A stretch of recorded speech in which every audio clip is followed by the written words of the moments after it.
Bueno, buenas tardes y buenas noches. Bienvenidos a este evento organizado por City Cancer Challenge, Mecanismos Innovadores de Financiamiento para la Atención del Cáncer, el cual busca dar una mirada general y profundizar en diversas herramientas de financiamiento que se están utilizando hoy en día para financiar áreas de impacto social, entre ellas la salud y en específico el cáncer. Soy María Fernanda Navarro, directora regional de City Cancer Challenge para Latinoamérica.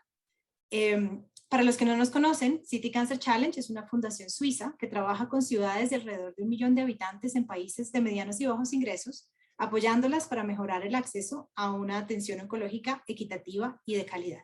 Hoy estamos trabajando con 9 ciudades en todos los continentes y 4 de ellas se encuentran en esta región de Latinoamérica. Cali en Colombia, Asunción en Paraguay, Porto Alegre en Brasil y León en México. Durante los próximos meses estaremos dando la bienvenida a 10 ciudades más alrededor del mundo, donde aplicaremos el mismo proceso que hemos venido trabajando con estas 9 ciudades. Respecto al evento de hoy, es el primero de 2 eventos que llevaremos a cabo y en los cuales queremos trabajar con diferentes actores en México.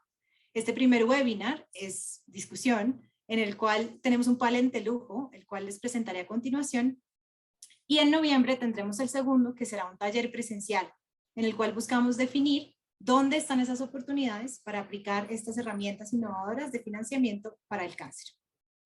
El webinar de hoy se divide de la siguiente forma. Primero, tendremos las presentaciones de nuestros panelistas, en donde nos contarán sobre ejemplos prácticos de instrumentos o mecanismos que se han utilizado para financiar la atención en salud o en cáncer. Posteriormente, tendremos un espacio para interactuar directamente con uno de los panelistas para responder preguntas e identificar formas de aplicar las herramientas o lecciones aprendidas en el contexto de México, Guanajuato, León o cualquier otro contexto latinoamericano. Finalizaremos con unas palabras de cierre por parte de nuestro gerente de innovación en financiamiento y salud digital de City Cancer Challenge, Matthew Morant. Hoy contamos con el gusto de tener en nuestro panel a Karina Fichard, oficial senior de inversiones del IFC, la Corporación Financiera Internacional, quien nos contará acerca de un proyecto de asociación público-privada, APP, para mejorar el diagnóstico por imágenes en el estado de Bahía, en Brasil. Segundo, tenemos a Pablo Morales, líder de estrategia global de sistemas de salud para Roche, la empresa de biotecnología más grande del mundo y pioneros en el acceso al diagnóstico y tratamiento. Nos hablará sobre el Fondo Nacional para el Cáncer en Nigeria, creado por el gobierno con un grupo de empresas privadas, incluida Roche. Moisés Uribe, innovación financiera y banca de inversión sostenible de Silverback Ventures, un laboratorio de financiamiento sostenible, quien nos comentará respecto a su experiencia trabajando con empresas farmacéuticas para crear mecanismos innovadores de financiación en el país y la región. Sebastián Chasco, miembro asociado de Instigio, una consultora que trabaja con gobiernos e instituciones para garantizar que el dinero invertido en programas sociales tenga el mayor impacto posible. Nos hablará sobre financiación basada en resultados. Le doy la palabra a nuestros panelistas. Muchas gracias a todos de nuevo por su asistencia. Excelente. Bueno, buenas tardes. Muchas gracias por la invitación. Quiero agradecer a City Cancer Challenge por la invitación de estar acá y a los panelistas y a ustedes los participantes. Estoy muy entusiasmado de estar aquí con ustedes en esta conversación. Sebastián, no te oímos. Sí, ¿No? te oímos, Sebastián. Creo que el programa viene de más. Yo también te escucho. Ah, ok, perfecto. Muchas gracias. Me estaba preocupando. Estoy muy entusiasmado, como mencionaba, de estar aquí con ustedes en esta conversación porque creo que la financiación con base en resultados puede transformar el cuidado de cáncer. Mi meta durante los siguientes 10 minutos es aterrizar esta idea y abrir la conversación sobre cómo la financiación con base en resultados puede contribuir. Lo primero que quiero proponer es que la prevención, detección temprana y el tratamiento de cáncer son un problema de gestión. Lograr resultados requiere la alineación de varios servicios e insumos. Se requiere de equipos especializados para detección y diagnóstico, se requiere de cadenas de suministro de terapias que funcionen, se requiere de cuidado paliativo, se requiere de personal calificado, incluyendo no solo oncólogos, sino también cirujanos, enfermeros y otros. Se requiere de mercados de seguro, un médico que funcionen o subsidios gubernamentales para proteger a los pacientes de la carga financiera. Se requiere de coordinación entre las partes. Todo eso se puede resumir como un problema de gestión de desempeño. Cómo lograr la disponibilidad y el uso de todos estos insumos en los momentos adecuados para lograr la prevención, la detección temprana y el tratamiento de cáncer, y así optimizar la meta final, la reducción de pacientes con cáncer, la reducción de mortalidad o la meta que se hayan puesto ustedes como implementadores. Hoy yo les quiero proponer que una manera de resolver este problema de gestión es mediante la financiación con base en resultados. El concepto de financiación con base en resultados es relativamente simple. Se trata de pasar de contratación, en la que se le paga a proveedores por insumos y actividades como proveer infraestructura para centros médicos o laboratorios, o capacitaciones y talleres a personal médico, a pagar por resultados que se acuerdan desde el principio y que son verificables, como aumento en la detección temprana de cáncer, mejora en el acceso a tratamientos o mejora en la tasa de supervivencia. En Instiglo hemos participado en el diseño de docenas de mecanismos de financiación basada en resultados en América Latina y en otras regiones. A través de esta experiencia, hemos visto cómo la incorporación de mecanismos de financiación con base en resultados no solo cambian la relación financiera entre las partes, sino que transforman la manera en que se piensa y se actúa. Esto lo hemos visto que se logra a través de 3 maneras. Lo primero es que estos mecanismos ponen la atención de todos en resultados. Nos toca medir los resultados para saber cómo estamos. El hecho de tener la necesidad de medir el resultado puede ya ser transformativo para algunas organizaciones y algunos sectores. Y medir los resultados nos da visibilidad sobre si la estrategia está funcionando o no. Nos ayuda a ver los cuellos de botella y buscarle soluciones. Lo segundo es que alinea incentivos. Cuando se paga por insumos o actividades, se está asumiendo que cierto programa funciona y que pagar por insumos o actividades va a llevar al resultado final. Al atar recursos a resultados, nos alineamos entre el gobierno, donantes e implementadores, todos trabajando por los mismos resultados, no por insumos, sino por actividades. Y por último, el poder de tener flexibilidad. Si nos damos cuenta que un programa no está funcionando para lograr los objetivos, podemos sustituirlo o complementarlo. Se puede poner los recursos donde más se necesiten y sacarlos de donde no están teniendo el efecto esperado. Bueno, ¿y cómo se ve un mecanismo en la práctica? Pues existen diferentes instrumentos de financiación basada en resultados que se pueden utilizar dependiendo del contexto del país, la posibilidad del gobierno de participar en un mecanismo de pago por resultados, la evidencia detrás de las intervenciones y la escala de los programas. Para aterrizar esto un poco más, les quiero compartir un ejemplo en particular que desarrollamos en Uganda con Living Goods, una organización que se dedica a empoderar a promotores de la salud comunitarios para que atiendan las necesidades básicas de salud. Estos promotores van de puerta en puerta ofreciendo servicios de diagnóstico y tratamiento de ciertas enfermedades como diarrea y malaria y promoviendo buenas prácticas materno-infantiles como las visitas pre y postnatales y los partos en las clínicas. En 2018 apoyamos a Living Goods en la creación de un mecanismo de financiación con base en resultados llamado un contrato por desempeño, en que la Fundación Deerfield se comprometió a pagar una suma de hasta $400,000 atada al logro de ciertos resultados, como número de visitas prenatales a clínicas, el número de partos en clínicas, el número de visitas postnatales. El proceso de implementar este programa llevó a la identificación de áreas de mejora en la capacitación de promotores que Living Goods pudo implementar.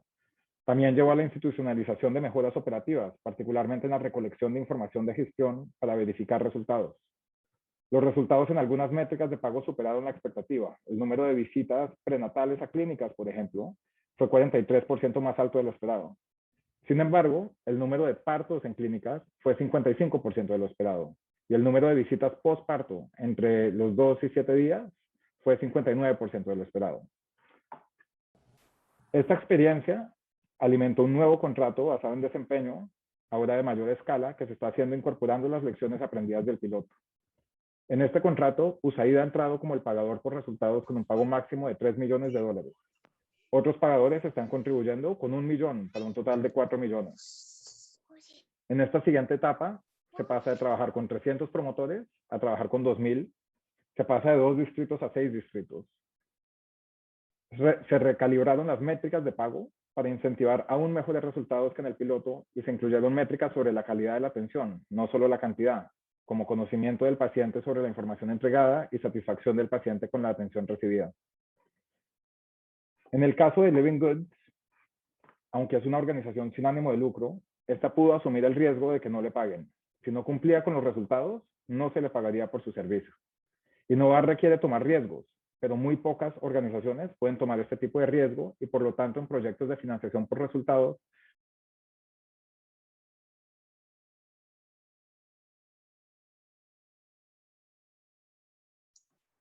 Sebastián se puso en mute. Sebastián, te dejamos de escuchar. Muchas gracias. ¿Hace mucho? No, un minuto nada más. Perfecto. Mencionaba que en el caso de Living Goods, ellos, aunque son una organización sin ánimo de lucro, pudieron asumir el riesgo de que no les paguen. Si no cumplían con los resultados, no se les pagaría por su servicio. Innova requiere tomar riesgos, pero muy pocas organizaciones pueden tomar este tipo de riesgo y por lo tanto en proyectos de financiación por resultados, con frecuencia es necesario mitigar el riesgo de una de dos formas. La primera es atando algunos pagos a resultados, pero no todos. O la segunda es atrayendo al sector privado para que asuma el riesgo con un mecanismo que se llama un bono de impacto social, en el que un inversionista dispone del capital inicial para la implementación.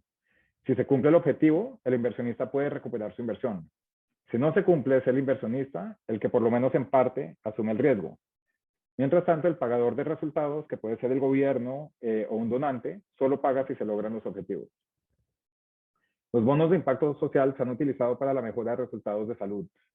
Por ejemplo, en Camerún se hizo un bono de 3.5 millones de dólares para crear un modelo sostenible para ofrecer cirugías de cataratas a población de bajos y medios recursos. Ya 53,000 pacientes han sido atendidos. En Mali, Nigeria y la República Democrática del Congo se hizo un bono de 26 millones para proveer servicios de rehabilitación para personas que tienen una discapacidad física. Y de hecho en Japón se han hecho 2 bonos de impacto social sobre cáncer. Ambos tienen como objetivo incrementar la detección temprana del cáncer colorectal. En Instiglio estamos trabajando con la Fundación UBS Optimus para explorar si se podría utilizar este mecanismo para mejorar los resultados en relación a cáncer pediátrico. Estamos en una etapa exploratoria, pero hasta el momento lo vemos como muy factible. Mejorar los resultados de cáncer es un problema de gestión, requiere coordinación, requiere movilización de recursos a donde tengan el mayor impacto. Un mecanismo como estos lograría dar esa flexibilidad.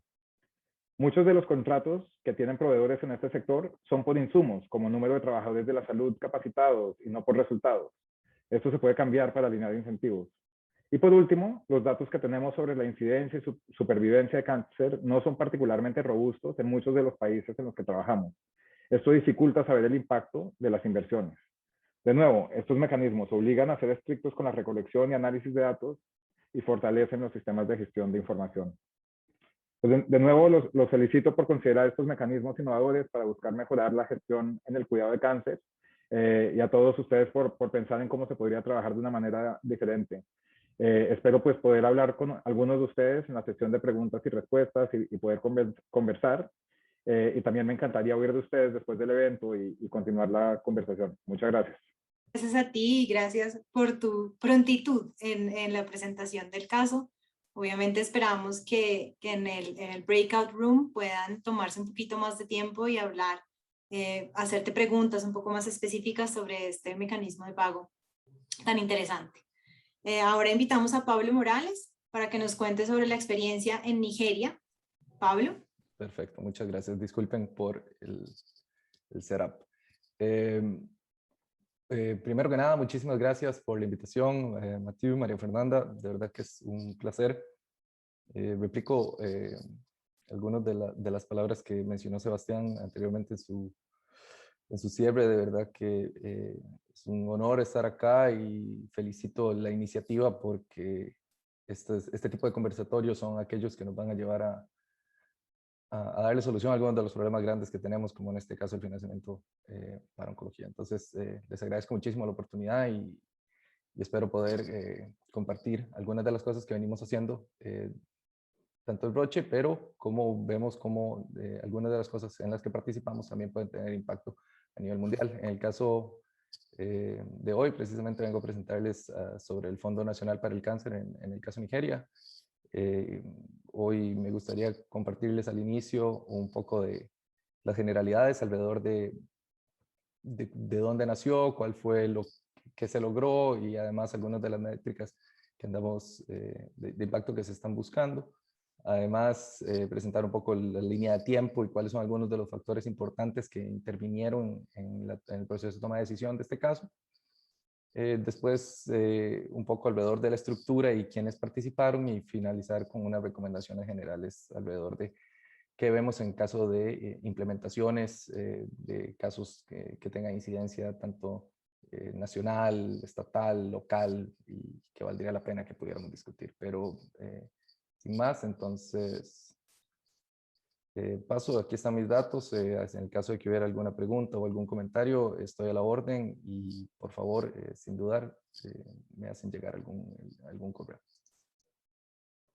Entonces, en el caso específico del reto que se encontraba en Nigeria, Nigeria pues es un país con una población donde la base de la pirámide compone alrededor del 80% de los ciudadanos, con una población de aproximadamente 200 millones de personas, y esta base de la pirámide no tiene acceso en muchos casos a atención adecuada contra el cáncer, y uno de los mayores retos que encuentra es realmente los fondos insuficientes a nivel personal, y además de cobertura y de protección financiera hacia gasto catastrófico de bolsillo.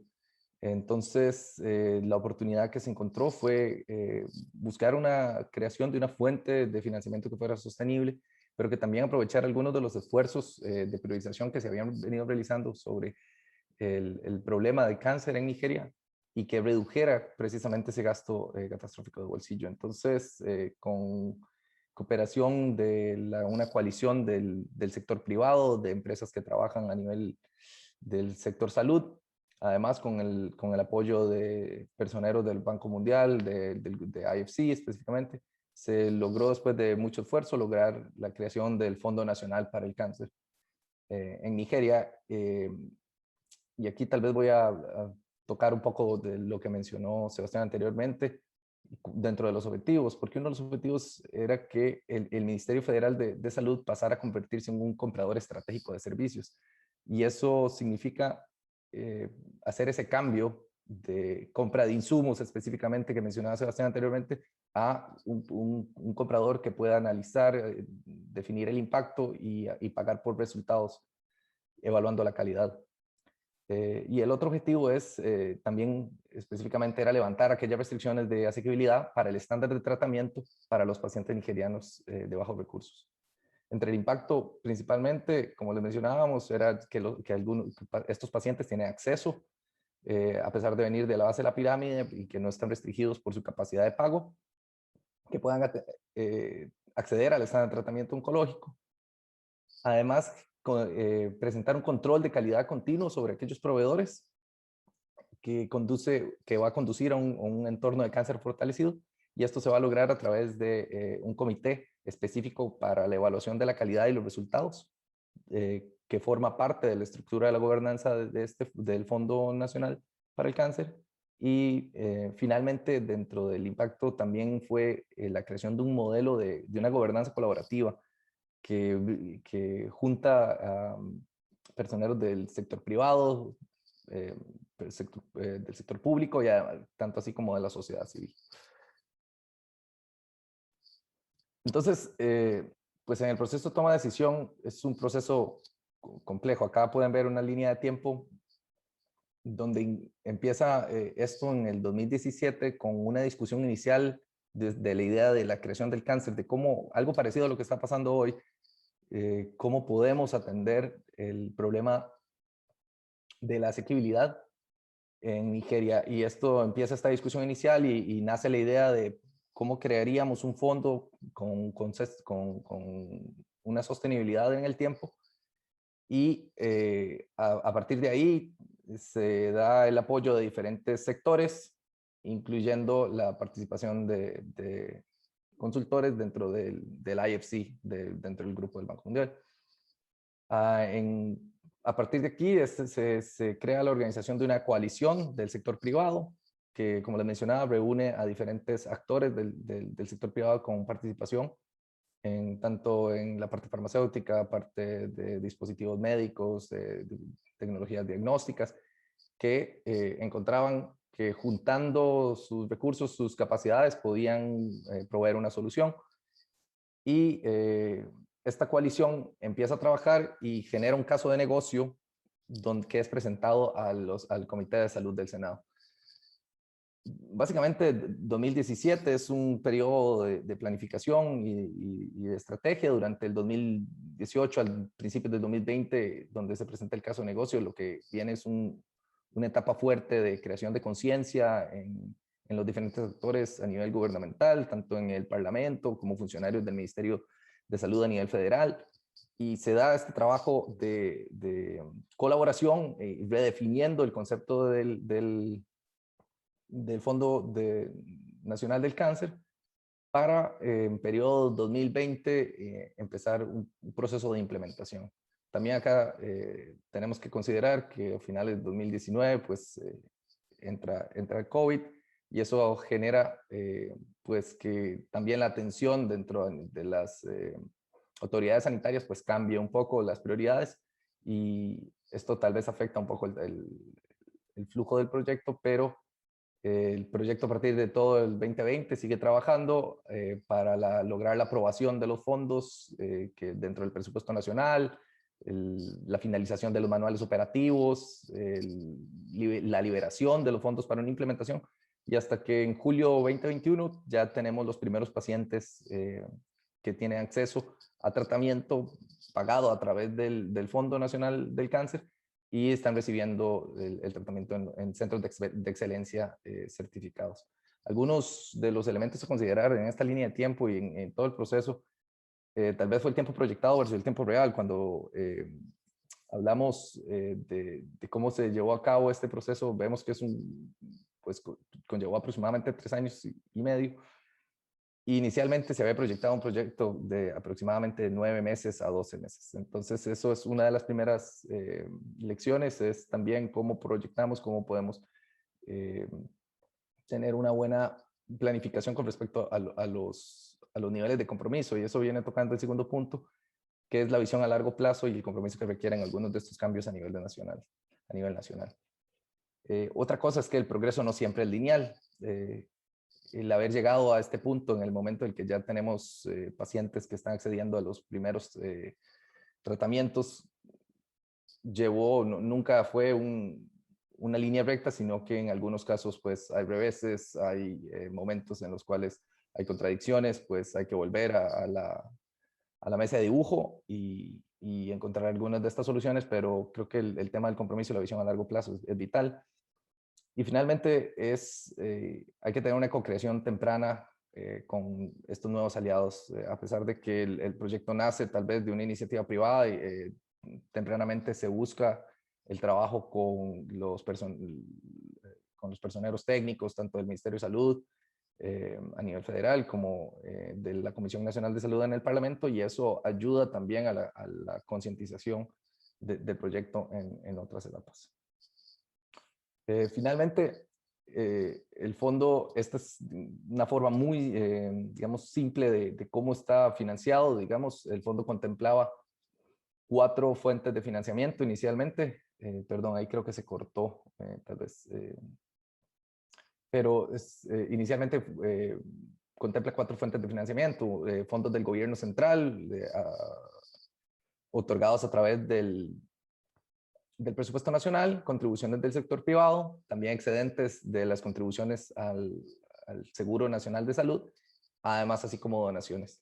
Inicialmente, aunque están estas 4 fuentes de financiamiento, se decidió empezar exclusivamente por los fondos del gobierno, y se están generando estrategias para incentivar las otras 3 fuentes, tanto las contribuciones del sector privado como los excedentes como las donaciones. Todos los dineros y todos los recursos vendrían a contribuir al Fondo Nacional del Cáncer, que se consolida en una cuenta del Banco Central de Nigeria. Gira los dineros al Esquema Nacional de Salud, quien tiene la potestad de hacer los pagos, y hace los pagos a los proveedores de servicios oncológicos, tanto públicos y privados. Algunos de los actores claves, como les mencionaba, es la Federación Nigeriana para la Salud. Aquí están las diferentes compañías que participaron, además de grupos de pacientes y actores civiles que conformaron esto. De aquí sale el caso negocio, sale la idea, además se aportan los recursos como para la generación estratégica, digamos, y la revisión de los manuales operativos. y esto con la ayuda del IFC, que tiene un papel, además del soporte técnico y de buenas prácticas y tendencias a nivel mundial, también juega un papel mediando y liderando de manera imparcial las discusiones entre los diferentes actores, tanto entre la Federación Nigeriana para la Salud como entre aquellos miembros de la Asamblea del Parlamento Nacional y del Ministerio Federal. Finalmente, algunas recomendaciones generales sobre este caso que pudieran ser implementadas o tomadas en cuenta en algunas otras políticas o implementación de algunos otros casos que se quieran hacer, es pues entender muy bien cómo y en cuáles foros son las decisiones políticas para el financiamiento y dónde pueden ser estas discutidas. Hay que tomar muy bien en cuenta, analizar cuáles son actores claves que tienen intereses en temas de financiamiento. Estos pueden tener diferentes naturaleza, públicos, privados, ONGs, etcétera. Entonces, entender muy bien aquellos cuáles son los intereses específicos de cada uno. Desarrollar propuestas claras y constructivas que estén atacando problemas definidos dentro del contexto social en el cual se desarrollan. La generación de uso de evidencia objetiva que también esté ajustada a través de mensajes claves para aquellos actores que están en la toma de decisión. Y finalmente, pues enfocar las tácticas hacia resultados de impacto, como mencionábamos anteriormente, hacer hincapié en la medición y en la comunicación también de los resultados que se van teniendo. Entonces, estas eran algunas recomendaciones generales que creo que tienen valor independiente del tipo de modelo que se decida en términos de un mecanismo innovadores para financiamiento en salud.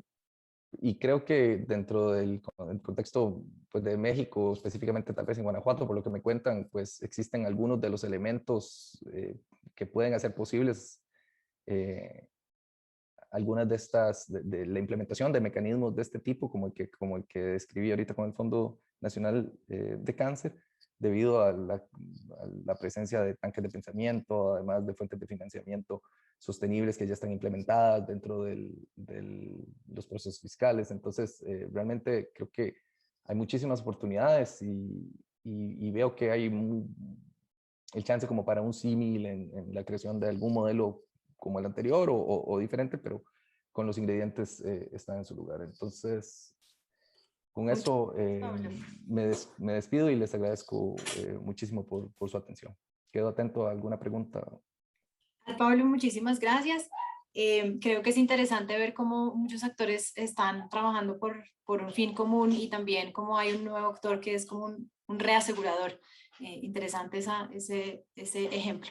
Bueno, ahora pasamos a Moisés Uribe, que nos va a hablar sobre las experiencias que ha tenido en un par de países en la región. Bueno, entonces entremos aquí en materia. Vamos a tocar 3 puntos aquí importantes. El primero es la problemática, porque es importante hablar sobre el cáncer, luego posibles avenidas que podrían traer o facilitar financiación hacia esta problemática y finalmente pues veremos unos precedentes de mercado que se han venido observando en los últimos años. Entonces, ¿por qué es de interés esto? Primero, pues porque el cáncer a nivel mundial está matando casi 9.5 millones de hombres y 8.5 millones de mujeres. En las Américas es la segunda causa de muerte que estamos sufriendo. El cáncer viene duplicándose desde el año 1990 a 2017. Hemos visto un crecimiento exponencial en los casos. Y en México se prevé que al 2030 los casos aumenten cercanos al 44% con base en lo que estamos viendo el día de hoy. En México específicamente se diagnostican 191,000 casos de cáncer al año, de los cuales 84,000 fallecen, lo que es bastante terrible, ¿no? Y las tasas de incidencia y mortalidad más elevadas se ven en Sonora, Chihuahua, la Ciudad de México, Baja California, Nuevo León y Baja California Sur, ¿cierto? Estos son datos generales de contexto que básicamente resumen que el cáncer es una problemática relevante.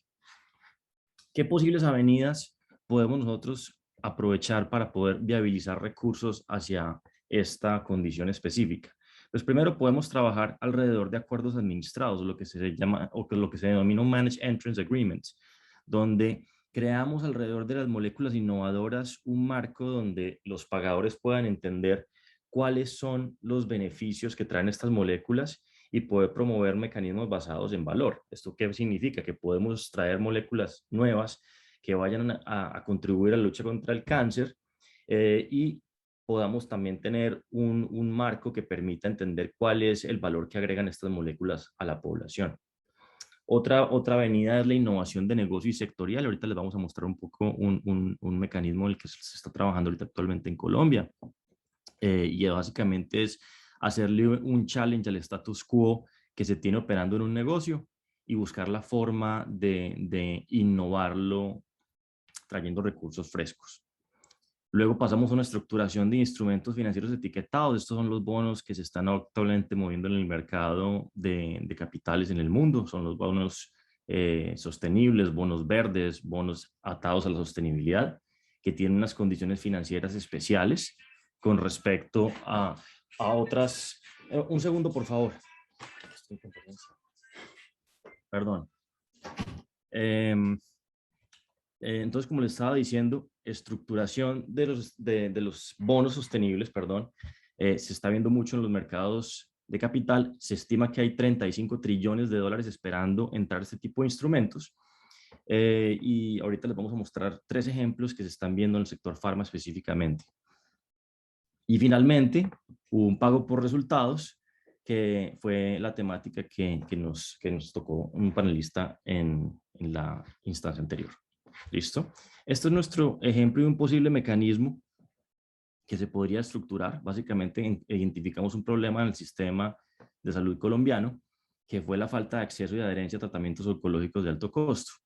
Y con base en ese problema empezamos a identificar posibles soluciones a través de la aceleración del flujo del dinero entre jugadores. Entonces, ¿qué estábamos viendo? Que las moléculas específicamente para tratar el cáncer, pues tienen unos tiempos sensibles que los pacientes tienen que estar en completa sincronía para poder garantizar que estas cumplan las funciones que tienen que cumplir.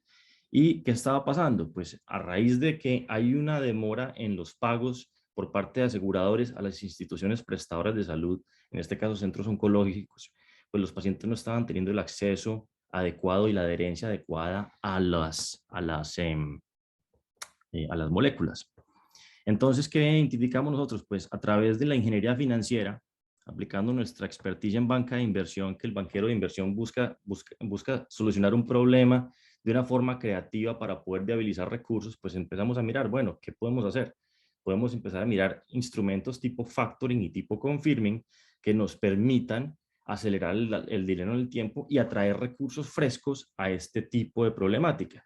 Vimos que en los mercados de capital hay un interés prevalente y creciente de generar proyectos de impacto social, y con todo el movimiento ESG, pues están viabilizando recursos hacia este tipo de temáticas. Entonces, por medio de esta coordinación en este arreglo de mecanismo, podemos asegurar que unos recursos frescos se inyecten al sistema a través de un coordinador financiero, y este coordinador financiero se encargue de hacer los pagos a un laboratorio que provee una molécula que se le administra a un paciente. Y estos pagos pues se le van a garantizar al laboratorio porque ya hay unos acuerdos contractuales en firme, lo cual le va a dar certidumbre de pago al laboratorio y va a asegurar que el paciente reciba la molécula en el momento y de la forma que la debe recibir. Y este coordinador financiero lo que hace es darle días a los aseguradores que reciben dineros del Estado colombiano para poder recibir los recursos y luego pagarle de vuelta al coordinador financiero. Estas condiciones financieras que nosotros generamos en este mecanismo, pues generan unos deltas en cada uno de los pasos que se exhiben en este mecanismo, que permiten cubrir los costos financieros y al mismo tiempo garantizar que los pacientes puedan acceder a la molécula de una forma correcta y a tiempo para garantizar un mejor resultado en el tratamiento. ¿Qué precedentes de mercado podemos aquí hablar? Pues los bonos etiquetados son una avenida súper interesante, y hay 2 que voy a tocar aquí en esta en este espacio, pues son los bonos de Novartis y los dos que ha emitido Pfizer. Estos bonos fueron específicamente diseñados para atarlos a sus programas de desarrollo sostenible, ASG e impacto social. Vemos que aquí en las Américas, tanto en América del Norte como en América del Sur, hemos tenido 23 precedentes, lo que es un número bastante interesante. Y aquí pues resaltamos el bono de Pfizer, el cual primero generó 1.25 billones de dólares o 1.250 millones de dólares en recursos a unas tasas que están por debajo de las tasas de mercado en instrumentos similares. ¿Por qué es interesante esto? Pues porque primero estos dineros se van a ir para generar más bien un fortalecimiento de los sistemas de salud donde estas farmacéuticas operan, generando un mejor acceso y mejor adherencia a tratamientos médicos. Este uso de recursos básicamente le da a la compañía la flexibilidad de poderlos aplicar en los programas que necesitan fondeo, que necesitan unos resultados específicos. Y ustedes ven quién está poniendo los dineros en estos instrumentos, pues son los bancos grandes, Bank of America, Credit Suisse, Morgan Stanley, Citigroup, JP Morgan, Credit Suisse. Son bancos que no solamente están en presencia en América, sino están en presencia a nivel mundial. Pfizer recientemente, hace un par de semanas, acaba de emitir otro bono adicional por $1 billón y este $1 billón entra en unas tasas de financiamiento muy por debajo de las tasas de mercado. Estamos hablando de que este bono de Pfizer maneja una tasa de 1,75% a unos 15 años de financiamiento, lo cual es, en términos financieros, bastante atractivo. Y esta plata se va a usar específicamente en el fortalecimiento de la infraestructura para la manufactura de la vacuna contra el COVID-19. Y finalmente, pues el bono que emite Novartis, este bono estuvo por los lados de los casi 2 billones de euros y se emitió en septiembre del año 2020, y este bono está atado al cumplimiento de unos resultados específicos que básicamente se enfoca en generar unos niveles de acceso determinados en ciertas geografías con ciertos medicamentos y se enfoca también en bajar prevalencia de enfermedades en ciertas partes en África y Sub-Saharan África específicamente. Lo interesante de este bono es que es tasa cero. ¿Qué significa eso? Que si esos resultados se cumplen y se dan como se tienen que dar, entonces Novartis no pagaría interés a los bonistas, simplemente devuelve el capital una vez se termina el periodo del bono. Entonces esto hace que el dinero tenga un costo de cero financieramente y pueda Novartis seguir avanzando esta agenda. En caso de que no se cumplan los objetivos, pues Novartis tendría que entrar a pagar una tasa muy baja, por debajo del 2%, lo cual también es bastante atractivo. Poniéndolos en contexto, los bonos soberanos de países emergentes pueden tener tasas del 5 al 7%. Y aquí estamos hablando de bonos que están muy por debajo de eso. Entonces, ¿qué es lo rescatable de aquí? Es que estos instrumentos van a traer liquidez para poder alimentar los sistemas de salud en todo el mundo. Finalmente, de aquí podemos concluir que el cáncer es una temática extremadamente relevante y una de las principales causas de muerte en el mundo. Que las avenidas de financiamiento innovadores existen y pueden ayudar a traer recursos que nos ayuden a seguir en esta lucha. Es clave también tener una estructuración financiera clara y que el negocio que tenga impacto pueda habilitar la inversión, trayendo los verificadores que se necesiten para que los resultados y los KPIs que se estén impactando pues sean efectivamente los que se están haciendo y haciendo de forma correcta. Y finalmente, pues que existen los instrumentos de deuda corporativa y soberana a tasas competitivas con el foco en salud. Y como podemos ver, esto no solamente ha pasado en América, sino que también en Europa. Y la idea es que esto siga en aumento y no solamente lo veremos en el cáncer, sino que lo vamos a ver en muchas otras condiciones que están atrayendo estos recursos frescos de impacto desde los mercados de capitales globales. Y aquí concluyo. Muchas gracias. Muchas gracias por esos ejemplos tan interesantes que nos mostraste y tan prácticos además, adjuntos a la realidad. Bueno, ahora le damos paso a Karina Pichard. Excelente. Pues nada, muchísimas gracias primero a SICAN por la invitación. Es un honor poder participar de esta interesante charla. Y bueno, les quería traer un ejemplo un poquito diferente, que es un ejemplo que viene de Brasil, del estado de Bahía específicamente, que está más enfocado en el diagnóstico.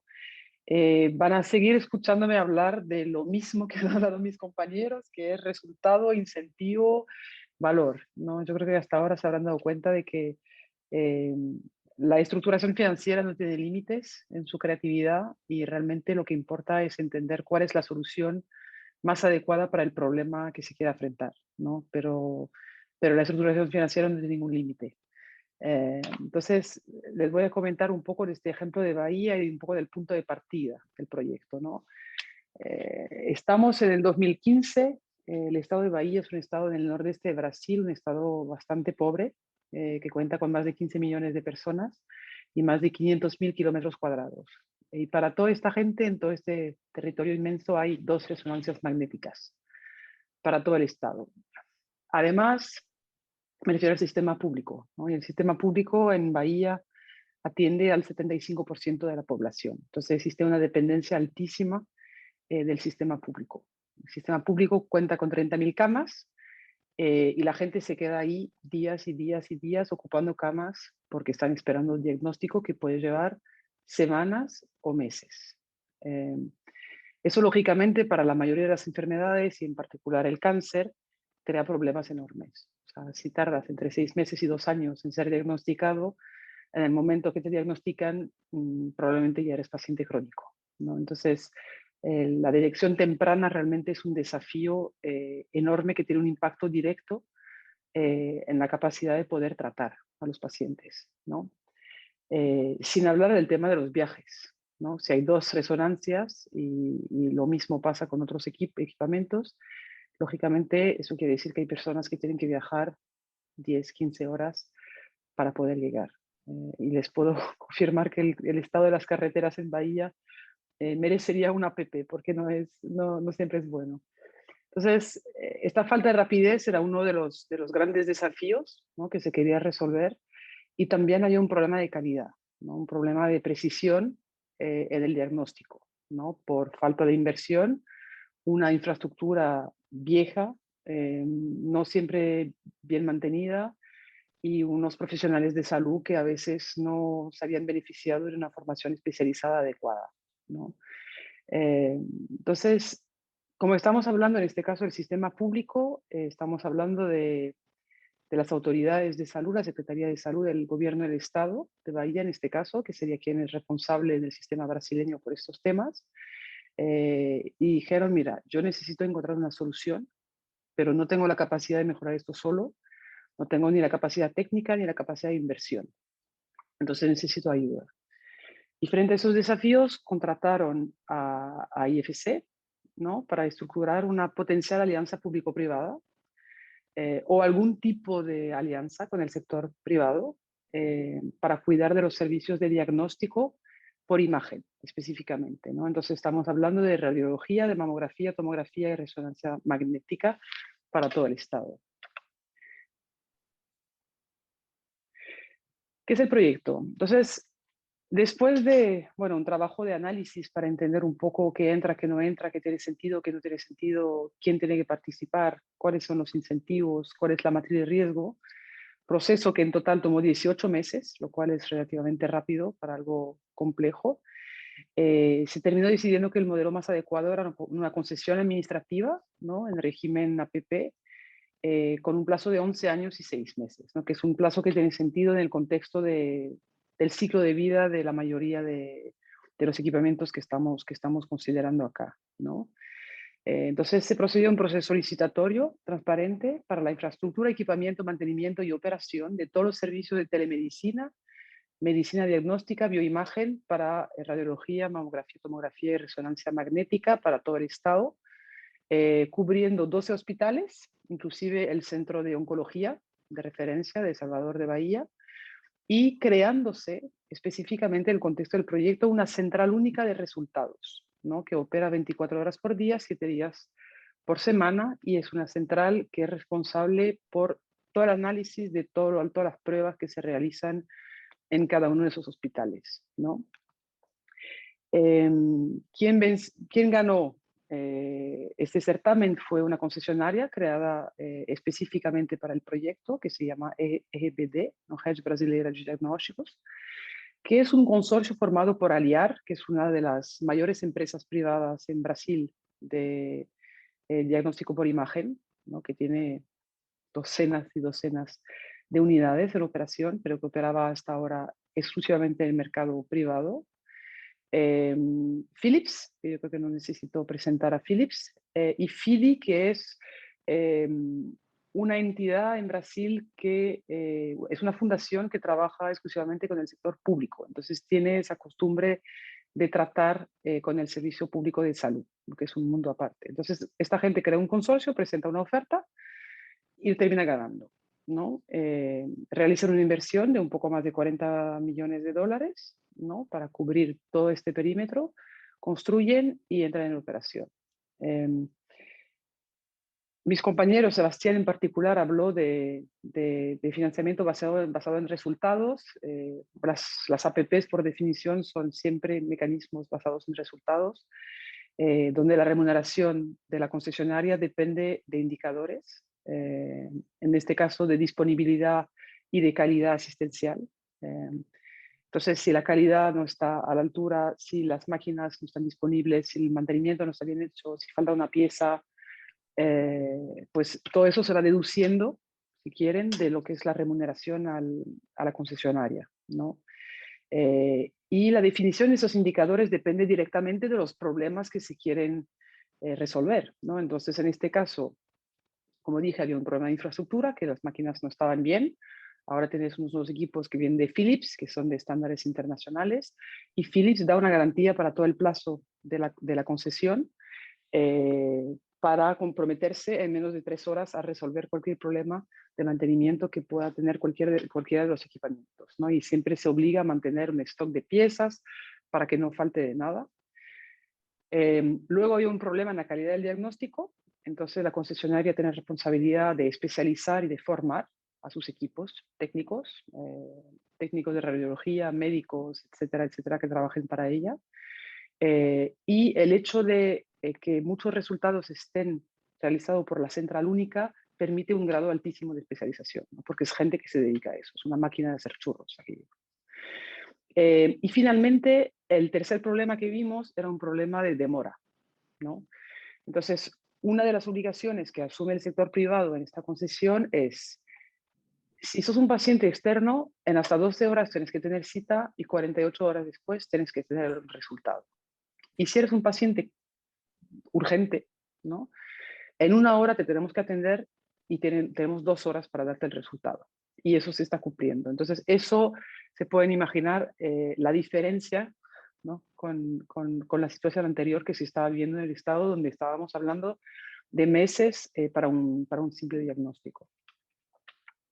Entonces, eso sería un poco un resumen de la estructura del proyecto, ¿no? Donde tenemos en la parte de arriba Aliar, Philips, Delfin, que después compró la parte de FIDI, que serían los 3 sponsors, ¿no? Que serían los socios, digamos, de la concesionaria, que es RBD, que está unida al gobierno del Estado de Bahía, a la Secretaría de Salud, a través del contrato de concesión por este plazo de 11 años y medio.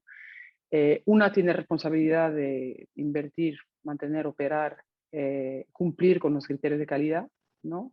Y el gobierno del Estado tiene la obligación, lógicamente, de gestionar el contrato y de pagar en tiempo y forma la contraprestación, sujeto a posibles deducciones, ¿no?